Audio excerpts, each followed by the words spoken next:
Là, vous préparez un projet avec un avion un peu spécial. Vous pouvez raconter pour les gens qui ne connaissent pas le projet?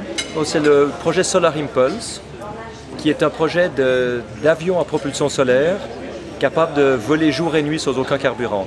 Alors je dis c'est un projet, on a quand même un avion qui est déjà construit, il a fallu 6 ans de dessin, de simulation et de construction.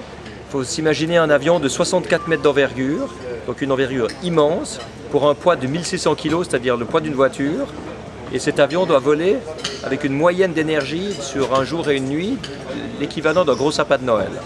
Et c'est avec ça qu'on va essayer de faire le tour de la planète, absolument sans carburant. Donc il faut s'imaginer cet avion qui charge des batteries pendant la journée grâce à des panneaux solaires, cellules photovoltaïques, et les batteries sont utilisées la nuit ensuite pour actionner les moteurs jusqu'au lever de soleil suivant, où on capte le soleil à nouveau pour pouvoir continuer et voler comme ça, théoriquement de manière perpétuelle.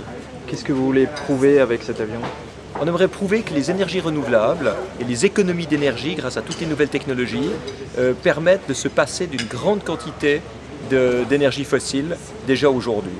Et que si ce que nous faisons est réalisable avec un avion, c'est évident que c'est réalisable aussi avec des voitures, avec des chauffages, avec des airs conditionnés, avec l'électroménager, etc. Donc il ne faut pas qu'on vienne nous dire que les énergies renouvelables c'est anecdotique, ce n'est pas vrai. Le message que vous adressez à la planète, c'est le pétrole, on peut s'en passer et on peut trouver d'autres solutions. Le message que nous voulons faire passer avec Solar Impulse, c'est que les nouvelles technologies sont capables maintenant de faire économiser à un pays européen à peu près 50% de sa consommation énergétique et qu'on peut produire la moitié du reste avec des énergies renouvelables.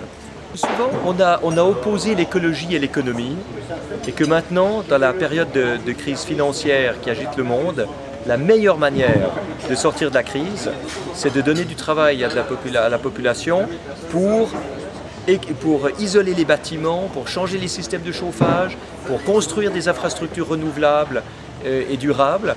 Et que ça permet à des pays européens de finalement ressortir de la crise beaucoup plus riches après qu'avant. C'est en fait la seule manière d'avoir vraiment une augmentation du pouvoir d'achat, parce que quand votre énergie vous coûtera la moitié du prix, parce que vous aurez économisé énormément par rapport au gaspillage actuel, eh bien vous aurez plus d'argent en fin de mois pour pouvoir travailler sur autre chose. Et n'oublions pas que chaque euro qui n'est pas dépensé à l'étranger pour acheter des énergies fossiles va être dépensé dans le pays pour faire marcher l'économie et augmenter le pouvoir d'achat. Et c'est là qu'il y a quelque chose à faire.